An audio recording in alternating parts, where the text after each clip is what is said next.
నా పేరు సుధారాణి. ముందుగా నాటి ముఖ్యాంశాలు. శ్రీ ఖాద్రి లక్ష్మీనరసింహస్వామి బ్రహ్మోత్సవాల్లో భాగంగా బుధవారం రోజున బ్రహ్మగరుడ సేవలో స్వామివారు వైఎస్ఆర్ కాంగ్రెస్ పార్టీ ఖద్రి ఎమ్మెల్యే అభ్యర్థి డాక్టర్ వెంకట సిద్ధారెడ్డి నామినేషన్, ఓసీసీఐ రాష్ట్ర అధ్యక్షుడు బొడ్డెర వెంకటేష్ నామినేషన్, ఖద్రి ఎమ్మెల్యే అత్తా చంద్బాష ఇంటికి వెళ్లి కలిసిన ఎమ్మెల్యే అభ్యర్థి కందికుంట వెంకటప్రసాద్ మరియు ఎంపీ నిమ్మల కిష్టప్ప. శ్రీ ఖాద్రి లక్ష్మీనరసింహస్వామి బ్రహ్మోత్సవాల్లో భాగంగా బుధవారం నిర్వహించిన బ్రహ్మగరుడ సేవ అత్యంత వైభవంగా జరిగింది. యాగశాలలోని శ్రీవారికి ఉదయం నిత్య పూజ అనంతరం తిరువీధుల్లో విహరించారు. ఆనవాయితీ ప్రకారం స్థానిక మరకత మహాలక్ష్మి ఆలయం వారు శ్రీవారికి పట్టు వస్త్రాలను సమర్పించారు. తిరువీధుల్లో భక్తులను దర్శనమిచ్చి అనంతరం శ్రీవారి యాగశాల ప్రవేశంతో ఉత్సవం ముగిసింది. అలాగే ఈ రోజున శ్రీవారు శేషవాహనంపై భక్తులకు దర్శనమివ్వనున్నారు. బ్రహ్మోత్సవాల్లో నిర్వహించే అన్ని సేవల్లో శ్రీవారు మాత్రమే తిరువీధుల్లో భక్తులకు దర్శనమిస్తారు.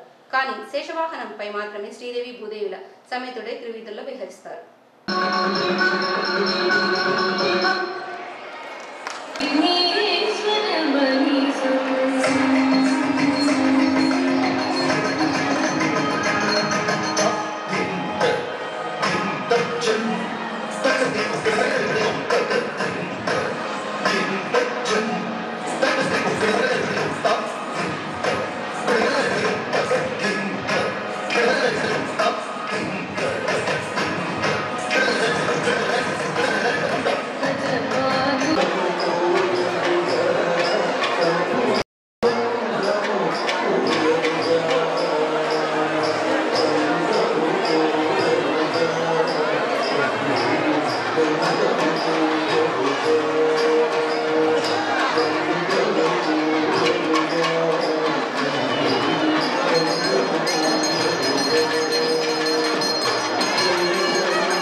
కాంగ్రెస్ పార్టీ కదిరి ఎమ్మెల్యే అభ్యర్థి డాక్టర్ వెంకట సిద్ధారెడ్డి నామినేషన్ దాఖలు చేశారు. ఉదయం నానా దర్గా వద్ద ప్రత్యేక ప్రార్థనలు ముగించుకొని అక్కడి నుండి ర్యాలీగా బయలుదేరారు. జీమాని circle, Ambedkar circle, Vemareddy circle మీదుగా క్లాక్ టవర్ నందు ర్యాలీగా సాగారు. అనంతరం ఆర్టీఓ కార్యాలయానికి వెళ్లి నామినేషన్ దాఖలు చేశారు. ఈ కార్యక్రమంలో నాయకులు, కార్యకర్తలు, ప్రజలు భారీగా పాల్గొన్నారు.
డ్రైవర్ బండి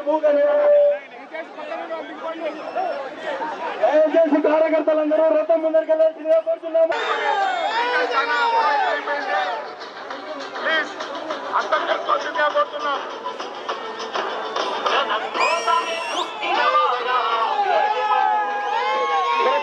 వెనక ఉన్నటువంటి సోదరులందరూ ముందు ప్రచారానికి ముందు వస్తే ప్రజలుగా మనం ఊరేగింపుగా పోయడానికి అవకాశం ఉంటుంది.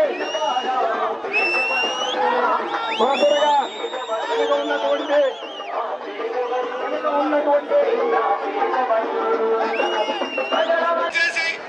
వాటర్ ప్యాకెట్ వాళ్ళు అందరికీ ఇవ్వాల్సిందిగా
పైన కెమెరా అయితే పైన మిద్ది పైన పక్క చూడు ముందర పక్క బస్ స్టాండ్ బస్సులు బయటకు వచ్చారు కదా అని చెప్పి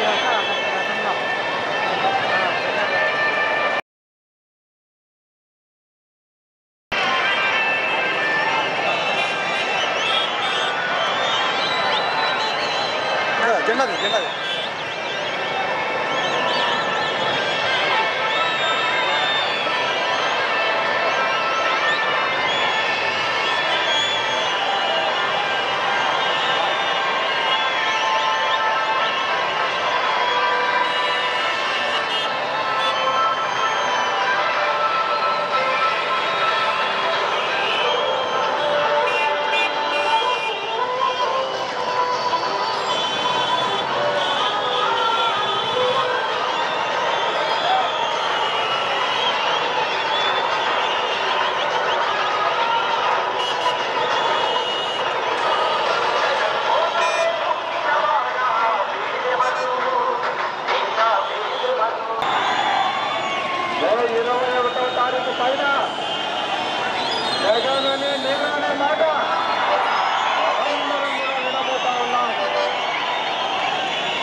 సంవత్సరాల నుంచి ఈ రాష్ట్ర ప్రజలందరినీ కూడా వంచించి మోసం చేసి దగా చేసి కుట్రలు చేసి పరిపాలన సాగించిన చంద్రబాబు నాయుడు నరకాసుల పాలనతో 11వ తారీఖున మనందరం కూడా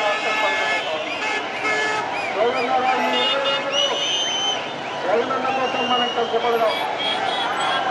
5 సంవత్సరాలు ఆయన మన కోసం కష్టపడ్డాడు.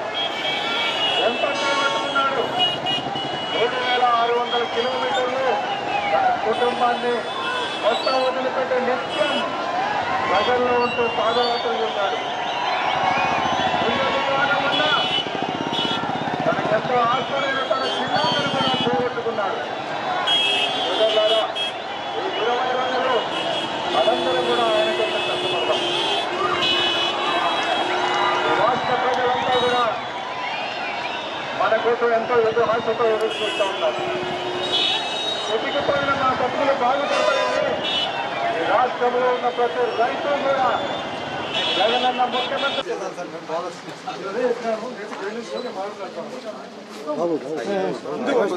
ఆడికి పోతుంది వాళ్ళు వస్తారు జూమ్లో ఉన్నాయి దిగండి sir yes sir yes sir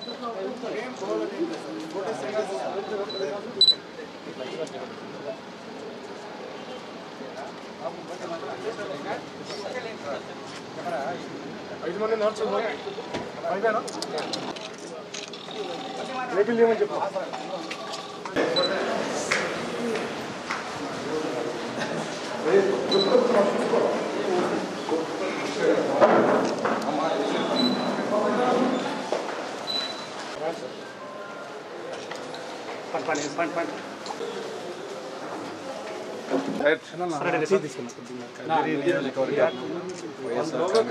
అభ్యర్థిగా ఇప్పుడే నామినేషన్ దాఖలు చేయడం మాట్లాడదండి 2 సెట్ల నామినేషన్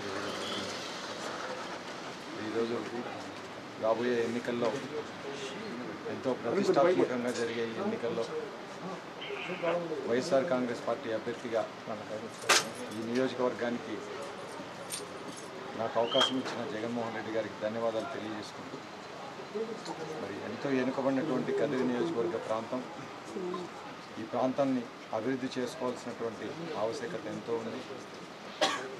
నిరంతరం రైతాంగం పూర్తిగా దిక్కుతోచని పరిస్థితుల్లో కరువు కాటకాలతో అల్లాడుతున్న ఈ పరిస్థితుల్లో దాదాపు 10,000 కుటుంబాలు పైచిలు ఈరోజు ఊళ్ళో వదిలిపెట్టి వలసపోయిన ఈ పరిస్థితుల్లో అంద్రీనివా జలాల ద్వారా రైతులకి సాగునీరు ఇవ్వడమైతేనేమి, అదేవిధంగా తాగునీరు ఇవ్వడమైతేనేమి, ఇతరత్ర రైతులకు మేలు చేసే కార్యక్రమాలు, కదిరి పట్టణ అభివృద్ధి కార్యక్రమాలన్నీ కూడా చేసుకోవాల్సినటువంటి అవసరం ఉంది.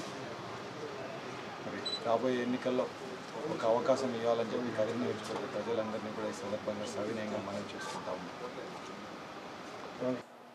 ఓసీసీఐ రాష్ట్ర అధ్యక్షుడు వడ్డెర్ల వెంకటేష్ ఈ రోజున ఆర్డీఓ కార్యాలయానికి వెళ్లి కదిరి నియోజకవర్గ స్వతంత్ర ఎమ్మెల్యే అభ్యర్థిగా నామినేషన్ దాఖలు చేశారు.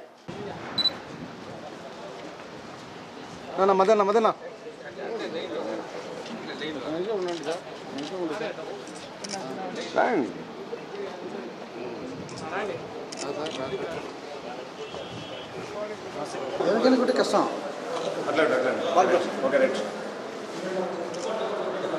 కొంచెం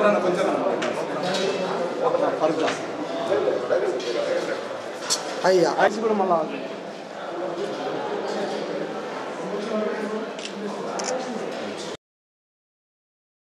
నియోజకవర్గ రాబోయే సార్వత్రిక శాసనసభ ఎన్నికల్లో ఇండిపెండెంట్ అభ్యర్థిగా గొడ్డెల్ల వెంకటేష్ అయిన నేను పోటీ చేయబోతున్నాను. ఈ పోటీ అనేది నా మైకులు కింద పెట్టండి కొంచెం. బహుజన ప్రజా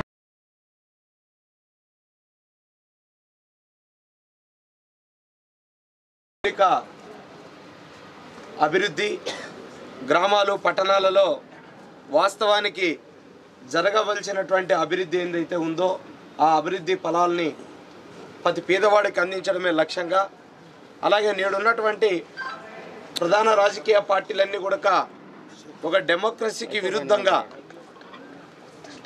సభ్యుల ఎన్నిక కానీ, అలాగే ఈనాడు ఎన్నికల వాతావరణం పూర్తిగా ప్రతి పేదవాడు ఒక స్వేచ్ఛాయుతమైనటువంటి ప్రతి ఓటు హక్కును కూడా ఒక ప్రజాస్వామ్యబద్ధంగా నీతి నిజాయితీగా ఓటు వేసి నిజాయితీ గల వ్యక్తుల్ని ఎన్నిక చేపించి ఈ నియోజకవర్గం అన్ని రంగాలలో అభివృద్ధి చెందే విధంగా అన్ని రంగాల ప్రజల యొక్క సహాయ సహకారాలు నిజాయితీగా అందించి ఓటు అనేటువంటిది ఒక ప్రజాస్వామ్య పద్ధతిలో చైతన్యవంతంగా ఉపయోగించి ప్రజల యొక్క హక్కులు, ప్రజల యొక్క ఆత్మగౌరవం, ఈ ప్రాంత యొక్క భౌగోళిక సమస్యల మీద చైతన్యం కలిగినటువంటి ఒక నిజాయితీ గల అభ్యర్థిని నిజాయితీగా ఓటుకు నోటు అనేటువంటి దాన్ని తిరస్కరించి మా ఓటు ఒక పేదవాడి పక్షాన పోరాటం చేసి ఈ సమాజంలో ఉన్నటువంటి అసమానతల్ని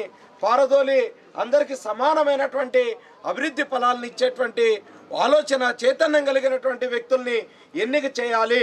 అందుకోసమే ఈరోజు ప్రధాన రాజకీయ పార్టీలన్నీ కూడా కేవలం డబ్బున్నటువంటి వ్యక్తులకి, కేవలం కొన్ని కులాలు, కొన్ని వర్గాలకు మాత్రమే ప్రాధాన్యత ఇస్తున్నాయి. మరి ఈరోజు అట్టడుగున ఉన్నటువంటి పేద వ్యక్తుల్ని, ఒక ప్రజాస్వామిక భావాలు గల వ్యక్తుల్ని, చైతన్యవంతుల్ని, సోషల్ భావజాలం కలిగినటువంటి వ్యక్తుల్ని ఎక్కడ కూడా ఎన్నిక చేసినటువంటి పరిస్థితులు కనపడిన నేపథ్యంలో మేము ఈ ఇండిపెండెంట్గా ఈరోజు నిర్ణయం తీసుకున్నాం. అలాగే Oddera community, SC, ST, BC మైనార్టీలంతా కూడా 100కి 70%, 80% ఉన్నటువంటి నియోజకవర్గాల్లో కేవలం 3-4% ఓటు కలిగినటువంటి వారికే దాదాపు ఈ జిల్లాలో ఎక్కువ సీట్లు కేటాయించబడినటువంటి నేపథ్యంలో మేము పూర్తిగా బహుజన ప్రజల అన్ని రంగాలలో అభివృద్ధి చెందాలన్నటువంటి ఒక దృఢ సంకల్పాన్ని, ఒక లక్ష్యాన్ని మా ముందు ఉంచుకొని ఈరోజు ఇండిపెండెంట్ అభ్యర్థిగా గొడ్డెల వెంకటేష్ అనేటువంటి నేను మరి ఈనాడు ఎస్సీ, ఎస్టీ, బీసీ మైనార్టీ ఐక్యవేదిక రాష్ట్ర అధ్యక్షుడిగా ఉన్నాను. Oddera community council of India రాష్ట్ర అధ్యక్షుడిగా ఉన్నాను. ఇటీవల కూడా పుట్టపర్తిలో జరిగిన లక్ష గర్జన యొక్క కార్యక్రమాన్ని కూడా నిర్వహించాము. మరి ఈ యొక్క నామినేషన్ తర్వాత అందరి నియోజకవర్గ ప్రజలు అందరినీ కూడా వేడుకుంటా ఉన్నాం.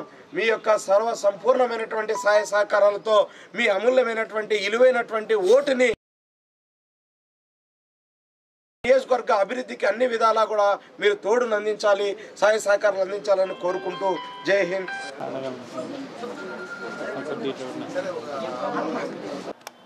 మాజీ ఎమ్మెల్యే కందికుంట వెంకట ప్రసాద్ ఎమ్మెల్యే అత్తా చాంద్ బాషా ఇంటికి చేరుకొని అతనితో చర్చను కొనసాగించారు. ఈ సందర్భంగా మాట్లాడిన సిట్టింగ్ ఎమ్మెల్యే తాను తన అనుచరులతో, తనను నమ్ముకున్న వారితో చర్చించాక ఒక నిర్ణయం తీసుకుంటానని చెప్పడంతో కందికుంట వెంకట ప్రసాద్ వెళ్లిపోయారు. నిమ్మల కిష్టప్ప అక్కడే ఉండి అత్తా చాంద్ బాషాతో చర్చించే ప్రయత్నం చేయడంతో అక్కడ ఉన్న అతని అనుచరులు నిమ్మల కిష్టప్పపై విరుచుకుపడ్డారు. అత్తా చాంద్ బాషా అనుచరులకి సర్ది చెప్పి నిమ్మల కిష్టప్పను సాగనంపారు. భవిష్యత్తులో బాగుంటుంది కాబట్టి ఇద్దరిని కలిసి పనిచేయమని నేను రిక్వెస్ట్ చేశాను. ఇంకా ఎందుకంటే ఈ మధ్య నియోజకవర్గంలో చోటు చేసుకున్నారు కాబట్టి ఆయన కూడా తన నమ్మి ఉన్నటువంటి కార్యకర్తలని నాయకులని కలుపుకొని రావాల్సినటువంటి అవసరం ఉంది. అందుకని ఈరోజు రేపట్లో క్లియర్ చేసుకుంటే నామినేషన్ చేసే రోజు లోపల ఇద్దరు కలిసి వీలైతే తిరిగేదానికి నామినేట్ చేసేదానికి ఇద్దరు కలిసిపోయి నామినేట్ చేసేదానికి బాగుంటుంది అనేటువంటి విషయాన్ని మేము తెలియజేస్తాను. తప్పకుండా అభ్యర్థులు నిర్ణయించేటువంటి పరిస్థితి ఉంటుంది. ఈ 2019 ఎన్నికలలో మరి ప్రసాద్ గారి అభ్యర్థిత్వాన్ని బలపరచడం ఖరారు చేయడం జరిగింది.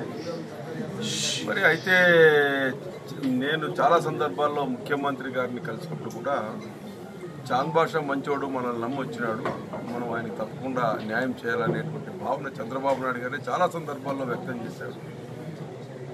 కాబట్టి నేను అనుకునేది ఏమంటే ఈ సందర్భంలో కందికుంట వెంకటప్రసాద్ గారిని అభ్యర్థిత్వాన్ని ఖరారు చేసిన భవిష్యత్తులో తప్పకుండా ఆయనకు సముచిత స్థానం దొరుకుతుంది, ఆ సముచిత స్థానం కల్పిస్తాడనేటువంటి నమ్మకం కూడా నాలో ఉంది.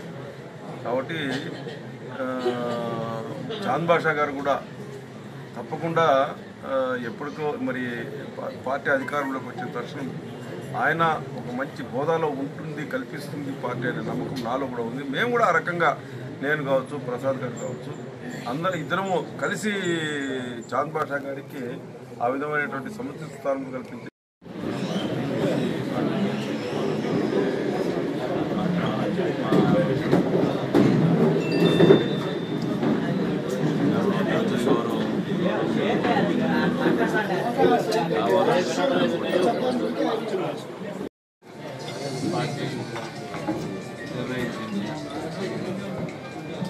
ఈరోజు నా మీద గతంలో కంటే ఇంకా ఎక్కువ బాధ్యతలు పెట్టున్నట్టు. ఎందుకంటే నా కనీస బాధ్యత ఏమంటే పార్టీలో ఉన్నటువంటి ప్రతి ఒక్కరిని గౌరవించాలా, ప్రతి ఒక్కరికి సముచిత స్థానం కల్పించాలా, వాళ్ళని రెస్పెక్ట్ చేయాలా, బాధ్యత నా మీద సభ్యులు అందరికీ హెచ్చు తక్కువలు ఏంటి లేవు. ఎవరు నేను గొప్ప కాదు, ఇంకొకరు గొప్ప కాదు, అందరూ సమానమే. వివిధ హోదాల్లో పని చేస్తూ వస్తూ ఉంటారు. అంతేగాని ఇక్కడ ఏ కార్యకర్త కూడా ఏ నాయకుడు కూడా హెచ్చు తక్కువలే ఉండవు. అది నాకు ప్రత్యేకంగా నా మనసులో ఉన్నటువంటి భావన. ఏదైతే బాధ్యతలు ఉంటాయో దాన్ని బట్టి నీకు డిస్క్రిమినేషన్ ఉంటుంది. దాని బట్టి కూడా కావాల్సిన గతం నుంచి కూడా పార్టీలో వచ్చినాడు, అన్న కనీస బాధ్యతగా ఆయన అడగాల, కలిసి పనిచేద్దామని చెప్పేసి అందులో భాగంగా ఆయన ఇంటికి రావడం జరిగింది. ఆయన కూడా పాజిటివ్గా రెస్పాండ్ అయినాడు, గౌరవంగానే మాట్లాడుతున్నారు. ఆ గౌరవాన్ని కాపాడుతున్న బాధ్యత ఆమె భవిష్యత్తులో కలిసి పనిచేస్తాం. ఈ నియోజకవర్గాలు పూర్తి స్థాయిలో సహకరించుకుంటాం. భవిష్యత్తులో ఏదైనా అవకాశం వచ్చినప్పుడు ఒకరు సహకరించినటువంటి పరిస్థితుల్లోనే సభ్యత్వాల వాతావరణంలో కలిసి పనిచేస్తాం. టికెట్ వస్తుందని చెప్పి ముఖ్యమంత్రి గారు మాట ఇచ్చారని చెప్పి నాయకులు కార్యకర్తలంతా ఉన్నారు. వాళ్ళతో కూడా ఈరోజు మాట్లాడడం జరిగింది. ఇంకా చాలామంది రాలేదంటే రాత్రి వచ్చాను కాబట్టి వచ్చిన వాళ్ళతో మాట్లాడడం జరిగింది. కాబట్టి అందరితో కూడా 1-2 రోజుల్లో అందరితో మాట్లాడి అందరి నిర్ణయం కూడా ఏ విధంగా ఉంటుందో అది మనం ఏదైతే కోరుకుంటున్నామో ఆ విధంగా ఉండే విధంగా చేయడానికి అయితే మనకేం ఇది లేదు. కానీ అందరితో వాళ్ళతో కూడా ఒకసారి మనం మాట్లాడి ఒక నిర్ణయానికి వస్తే బాగుంటుందని చెప్పి ఆలోచించి వచ్చాను. ఈరోజు ఎంపీ గారు అదేవిధంగా ఎమ్మెల్యే ప్రసాద్ అన్న గారు కూడా వచ్చారు. వారు కూడా వాళ్ళ అభిప్రాయాన్ని వ్యక్తం చేశారు. కాబట్టి నేను కూడా మా యొక్క నాయకులతో, కార్యకర్తలతో, మా కుటుంబ సభ్యులతో అందరితో మాట్లాడి ఏ విధంగా చేయాలో ఆ విధంగా చేసి తప్పకుండా ఇది చేస్తామని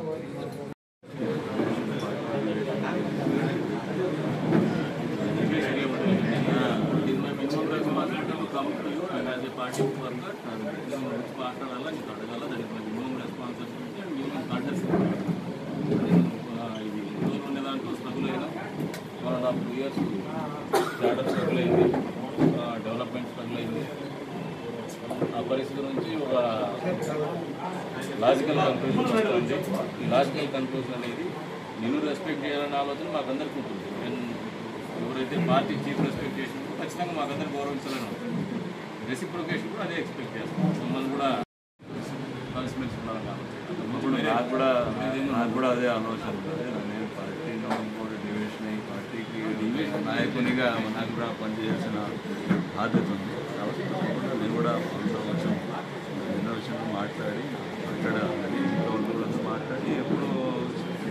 స్టార్ట్ చేస్తాం.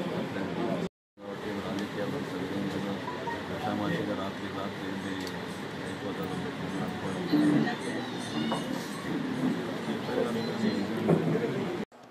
ఇవి ఈనాటి వార్తలు. తిరిగి రేపటి వార్తలు కలుద్దాం. నమస్కారం. కదిరి న్యూస్ ప్రతిరోజు రాత్రి 8:30 తిరిగి ఉదయం 8:30 మీ కదిరి డిజిటల్ కేబుల్లో.